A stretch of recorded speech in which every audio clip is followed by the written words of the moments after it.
Hello बेटा, so we are back again with the next video session number 37। तो पिछले session में हमने force between two parallel conductors देखा था बेटा, और साथ के साथ हमने एम्पेयर सर्कुटल लॉ को यूज करके टोरॉइडल सोलेनॉइड और ampere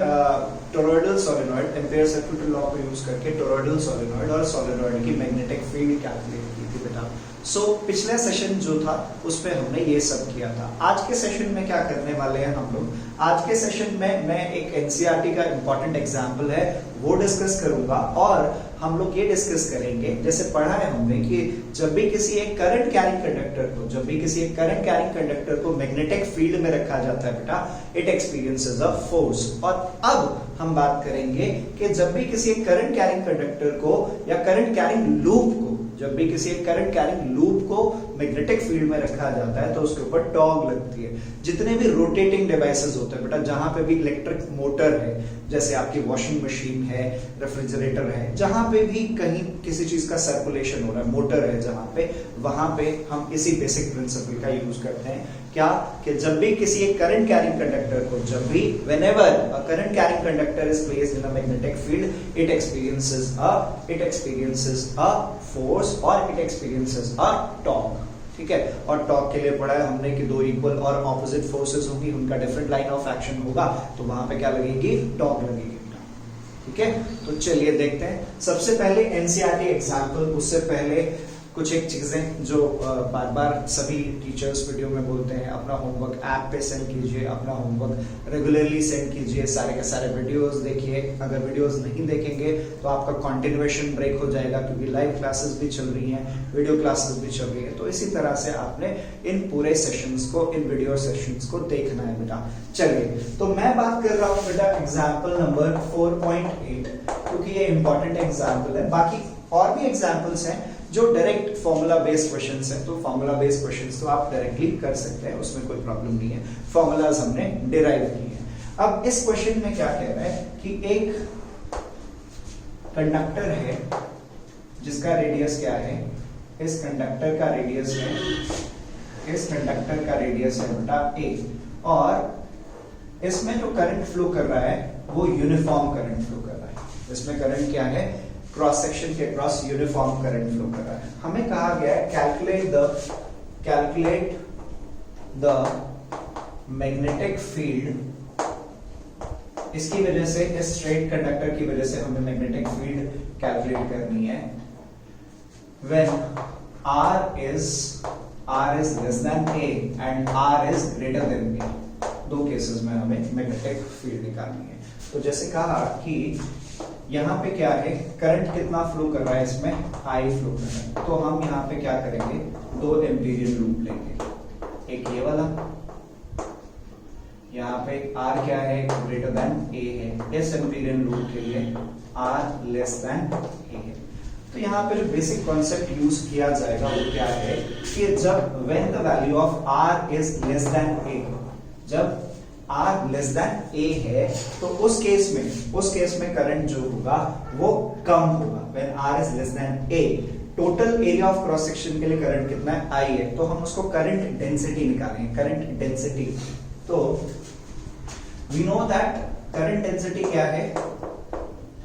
know that current density क्या पढ़ा था हमने? करंट पर यूनिट एरिया, या यूनिट एरिया से करंट क्या हो गया? करंट डेंसिटी क्या आ गया बेटा? I upon pi a square. लेकिन जब हम R लेंगे इस केस में, तो करंट जो होगा वो क्या होगा? I through. तो पहले फर्स्ट वाला केस देखते हैं, when R is greater than A, we take a Amperian loop as shown in the figure, जहां पे R किससे बड़ा है बेटा? A से बड़ा है।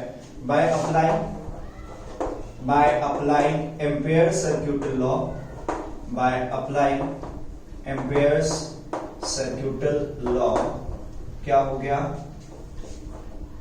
B dot DL is equal to क्या होगा, mu naught I enclosed. B DL के बीच का एंगल क्या होगा, ये स्ट्रेट कंडक्टर है तो मैग्नेटिक फील्ड की सिमेट्री क्या है, सिलिंड्रिकल सिमेट्री है, तो B DL cos of 0 degree is equal to mu naught I. तो b बाहर आ गया, integration dl is equal to mu naught I, ये क्या आ गया, dl क्या आ गया, 2 pi r is equal to mu naught I, b क्या आ गया, mu naught I upon 2 pi r। Is that thing clear? ये कब है, when r is greater than a। अब दूसरा वाला केस लेते हैं, when r is less than a, IR। हम पहले करंट निकालेंगे, द करंट क्या होगा, I enclosed क्या हो जाएगा, I enclosed और I for R, I enclosed लिख लेते हैं, I enclosed क्या हो जाएगा, J करंट डेंसिटी इनटू इसका एरिया ऑफ क्रॉस सेक्शन, इसका एरिया ऑफ क्रॉस सेक्शन क्या है, पाई आर स्क्वायर। तो करंट डेंसिटी क्या निकाली है हमने, I upon pi a square into pi R square, pi से पाई कैंसिल। तो इस पार्ट में इस केस के लिए I इनक्लोज्ड क्या होगा बेटा, I r square upon a square. ठीक है, the amount of current will be less, क्योंकि करंट क्या कर रहा है, यूनिफॉर्मली फ्लो कर रहा है। अब क्या हुआ बेटा, अब बाय अप्लाई, अब यहां पे क्या करेंगे हम लोग, बाय अप्लाई एम्पियर्स सर्क्यूटल लॉ, हम क्या लगाएंगे, एम्पियर सर्क्यूटल लॉ लगाएंगे। तो एम्पियर सर्क्यूटल लॉ क्या पड़ा, B dot DL B dot DL is equal to mu naught into I enclose बेटा। ठीक है, बी डीएल पैरेलल हो गए, cos 0 degree, mu naught I enclose क्या आ गया, I R square upon A square, B बाहर आ गया, DL mu naught I R square upon A square, DL 2 pi R आ गया, 2 pi R mu naught I R square upon A square. अब इसको मुझे सिंप्लीफाई करना है बेटा, b इज इक्वल टू क्या आ गया, mu naught I R square upon 2 pi a square, 2 pi या a square into 2 pi r। तो r से r कैंसिल हुआ, डिनोमिनेटर में क्या आया, b is equal to mu naught I r upon 2 pi a square. अब देखिए यहां पे क्या है, ये सारी चीजें कांस्टेंट है, म्यू कांस्टेंट है, करंट जो फ्लो कर रहा है पूरा का पूरा वो कांस्टेंट है, a radius of the wire. Now यहां पे क्या हो रहा है, इस केस में अगर ध्यान दें, b is proportional to 1 upon r, और यहां पे क्या आ रहा है, b is proportional to r, that is the difference here. जब r की वैल्यू क्या है, r की वैल्यू ग्रेटर देन a है, radius of the conductor, radius of conductor से बड़ा हम एम्पीरियल लूप ले रहे हैं, उस केस में क्या होगा बेटा, b किसके इनवर्सली प्रोपोर्शनल है, r के। लेकिन जब हम इसके कंडक्टर के अंदर वाला पार्ट ले रहे हैं, उस केस में r लेस देन a है, उस केस में b किसके प्रोपोर्शनल होगा, r के प्रोपोर्शनल होगा। जो और ऑन द कंडक्टर जब हम बात कर रहे हैं, ऑन द कंडक्टर बात कर रहे हैं, तो r की वैल्यू a होगी और ये आ जाएगा, यहाँ पे r की जगह क्या आ जाएगा, 2a। ठीक है, r की जगह क्या आ जाएगा, 2a आ जाएगा। Is that thing clear? तो जनरली हॉलो कंडक्टर्स के लिए कह सकते हैं हम लोग, या ये एक जनरली होता क्या है कि थिन लिया जाता है, वायर जो ली जाती है वो थिन ली जाती है, इसीलिए उसका एरिया ऑफ या रेडियस जो है वो काफी स्मॉल लिया जाता है एज कंपेयर टू r। ठीक है, तो इस केस में हमने ये सॉल्व किया। अब इसको हम ग्राफिकली समझेंगे बेटा। B और R के बीच का एक कर्व बनाएंगे हम लोग, किसके बीच का कर्व बनाएंगे, B और R के बीच का, मैग्नेटिक फील्ड और R के बीच का डिस्टेंस जो ले रहे हैं हम लोग, इसके एक्सिस, ये सब जो भी डिस्टेंसेस दिए हैं वो कहां से हैं, इसके एक्सिस से लिया है हमने। ठीक है, तो अगर कर्व ध्यान दे बेटा हम लोग, तो क्या होगा, ये B है, ये R है, तो इसको मैंने दो पार्ट में डिवाइड कर दिया, R लेस देन A, और इधर वाला पार्ट क्या हो गया, R ग्रेटर देन A। तो क्या समझा हमने, B is proportional to R, B proportional है R के, कब, when R is less than A। B is inversely proportional to 1 by R when R is greater than A।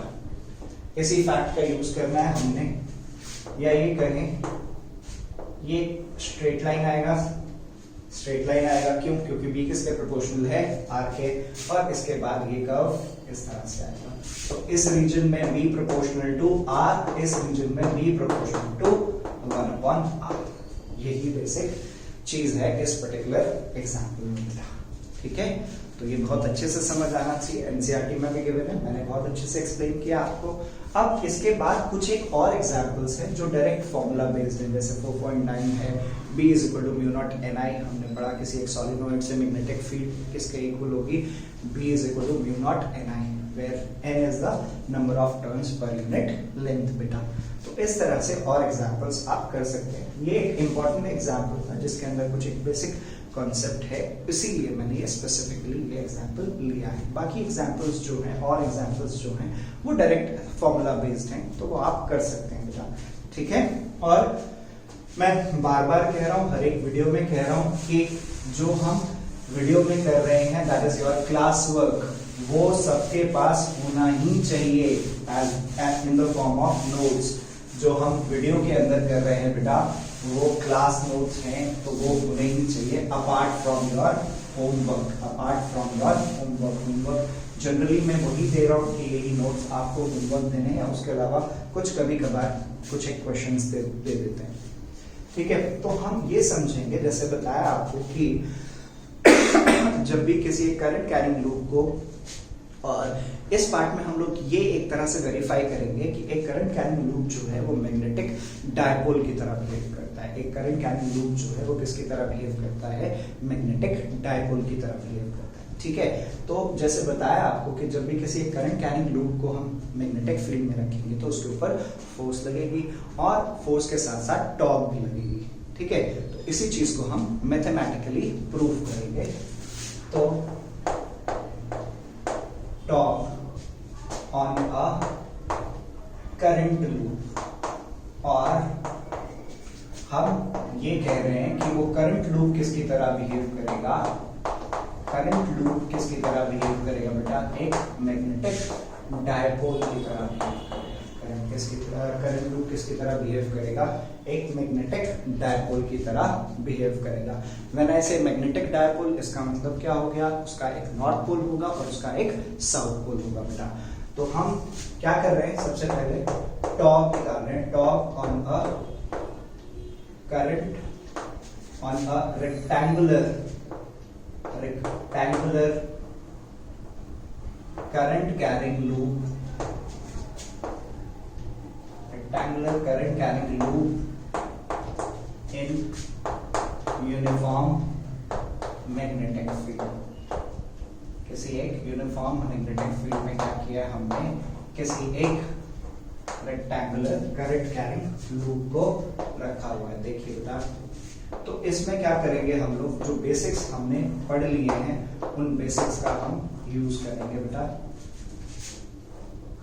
ये हमने magnetic north pole और दो मैग्नेटिक पोल पीसेस रखे हैं, इनके बीच में एक रेक्टेंगुलर करंट लूप लिया जा रहा है जिसके अंदर एक करंट फ्लो करेगा, और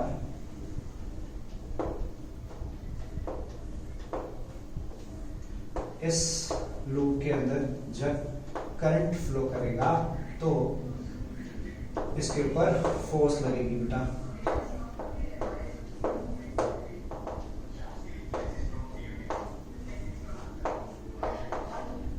ठीक है, यहाँ पे करंट फ्लो कर रहा है, ये मैंने A, B, C, D।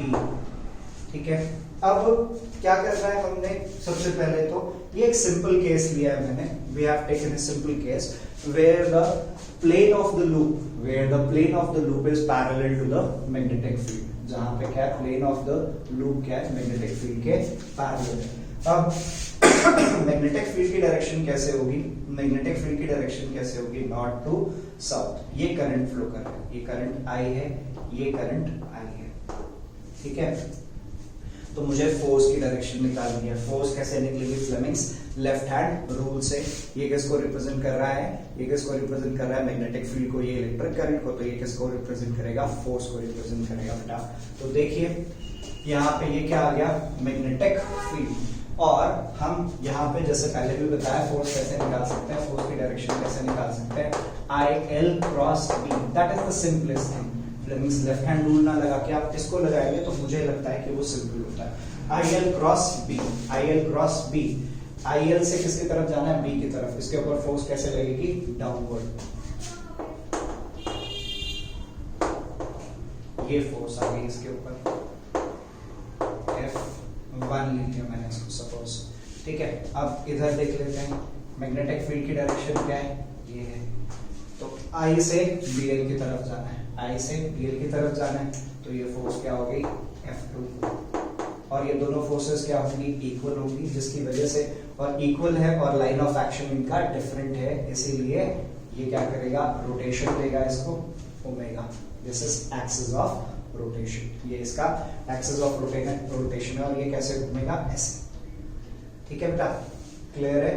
तो अब टॉर्क का मैग्नीट्यूड निकालेंगे। जैसे बताया मैंने आपको कि इस केस में क्या किया है, हमने सिंपल लिया। आगे भी इसका दूसरा पार्ट भी लेंगे हम लोग, जहां पे फोर्स जो है, जहां पे हम ये लेंगे कि plane of the loop is not parallel to the magnetic field, जो वो कुछ एक एंगल बना रहा है, या ये कहे कि इसके नॉर्मल और मैग्नेटिक फील्ड के, लूप के नॉर्मल और मैग्नेटिक फील्ड के बीच का एंगल जो है बेटा वो 90 डिग्री है। लूप के नॉर्मल और मैग्नेटिक फील्ड के बीच का एंगल क्या है, 90 डिग्री है इस केस में। तो F1 क्या हो जाएगा, F1 क्या हो जाएगा, क्या पढ़ा है हमने, ILB sin थीटा। इसकी ये लेंथ मैंने सपोज किया, ये मैंने A ले लिया इसका, और ये वाला पार्ट क्या है, ये B है, ठीक है, इसको मैंने B ले लिया। तो F1 किसके इक्वल होगा, IL या IB साइन ऑफ 90। लेंथ कितनी हो गई कंडक्टर की टोटल, B, करंट कितना, I, मैग्नेटिक फील्ड क्या है, B, और थीटा क्या है, 90 डिग्री। F1 क्या आ गया आपका, IBB, ठीक है।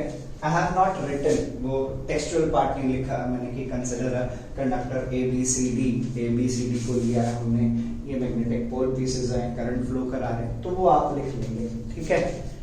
नाउ सिमिलरली क्या हुआ बेटा, सिमिलरली F2 क्या हो गया, IBB साइन 90 डिग्री और IBB। तो हमने पढ़ा है when two equal and opposite forces, ये ऐसे है, एक फोर्स ऐसे लग रही है और एक फोर्स ऐसे लग रही है, एक फोर्स अपवर्ड है और एक फोर्स डाउनवर्ड है। तो दो डिफरेंट फोर्सेस, दो equal and opposite forces, when two equal and opposite forces having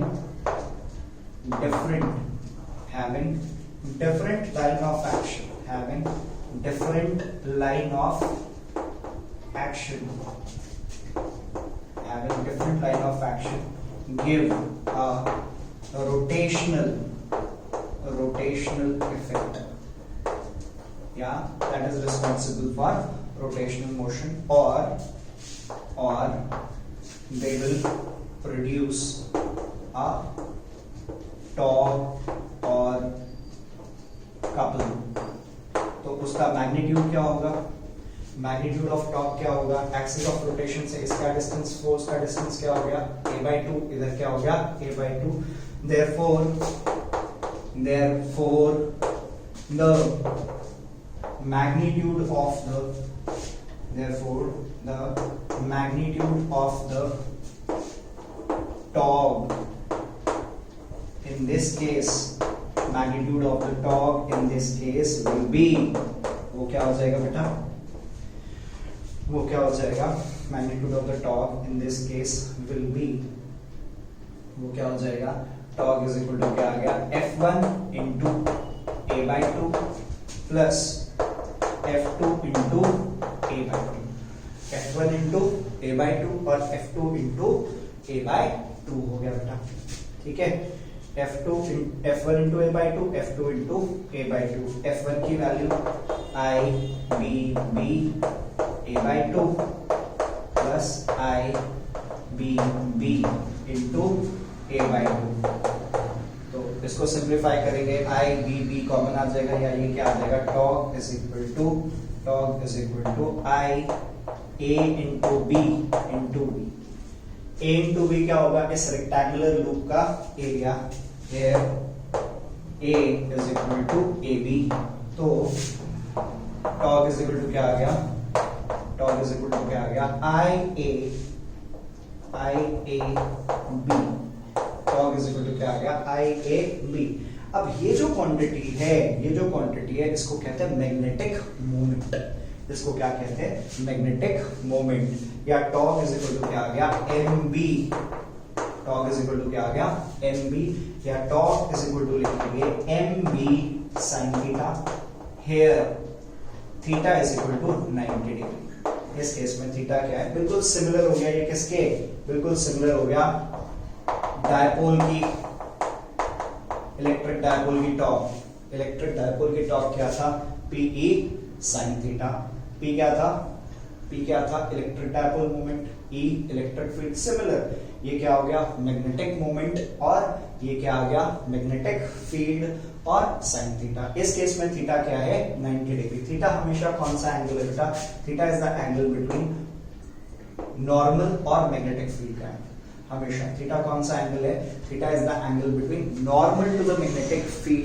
normal to the loop, और जैसे पढ़ा है हमने एरिया वेक्टर पढ़ा था, एरिया वेक्टर हमेशा क्या होता है, परपेंडिकुलर, तो वो वहीं से आया है, m इज इक्वल टू क्या, IA, और हमेशा ध्यान रखना है क्लॉकवाइज करंट है, तो डायपोल मोमेंट हमेशा इनवर्ड, क्लॉकवाइज करंट है, डायपोल मोमेंट हमेशा इनवर्ड, एंटी क्लॉकवाइज करंट है, मैग्नेटिक मोमेंट हमेशा आउटवर्ड, ठीक है।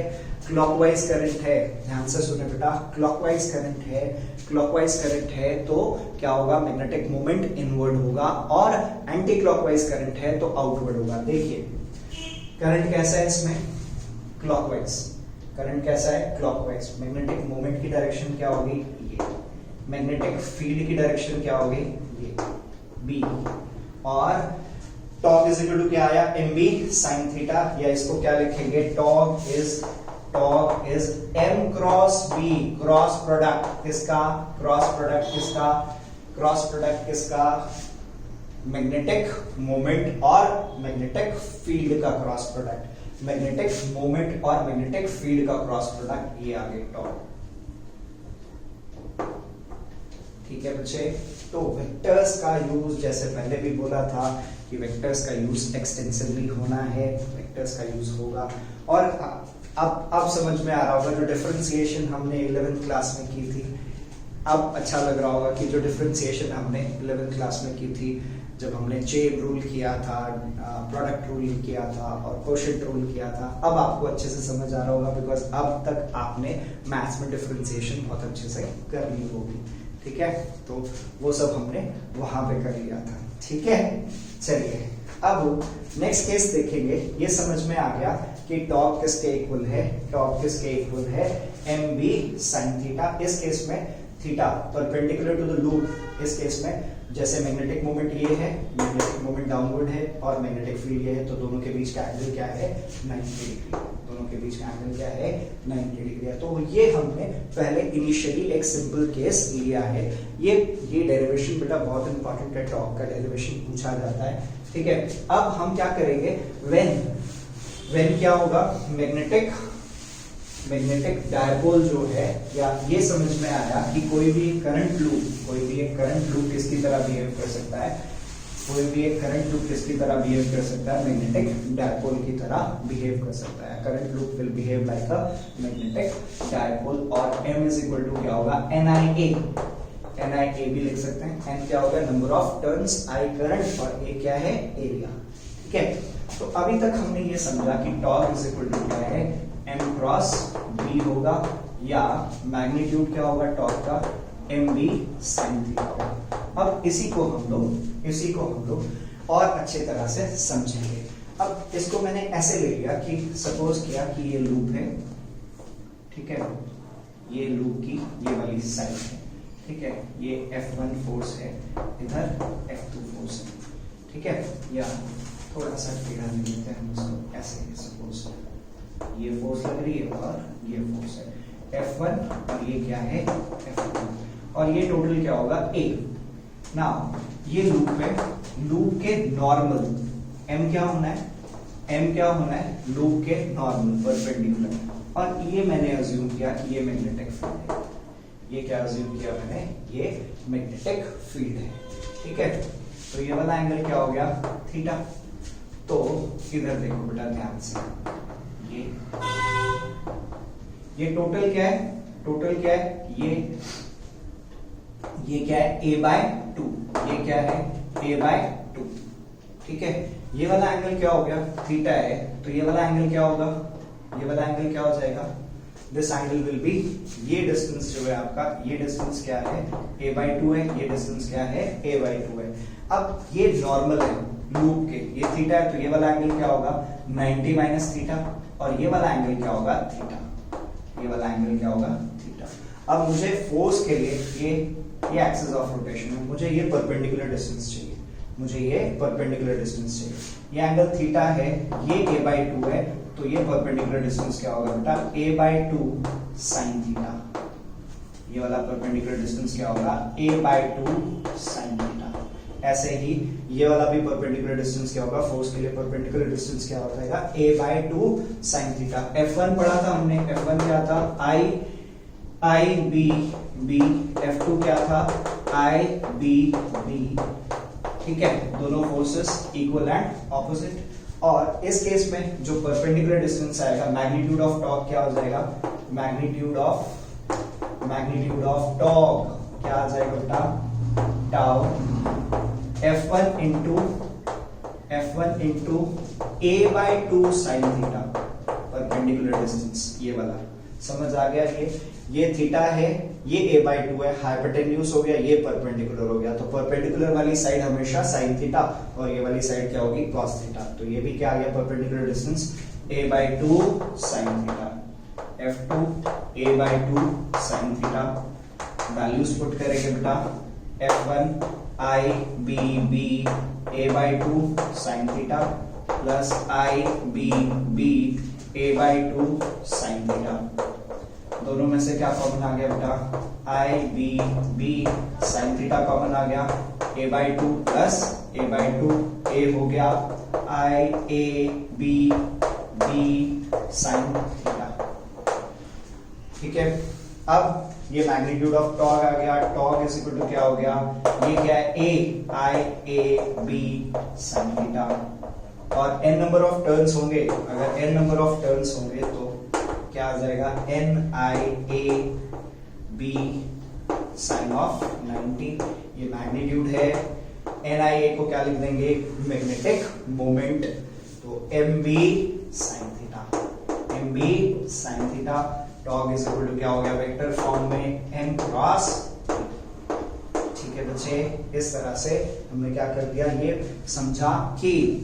ये समझा कि जब भी किसी करंट कैरिंग लूप को मैग्नेटिक फील्ड में रखेंगे, उसके ऊपर टॉर्क लगेगी और वो करंट कैरिंग लूप किसकी तरह बिहेव करेगा बेटा, एक मैग्नेटिक डायपोल की तरह बिहेव करेगा, ठीक है।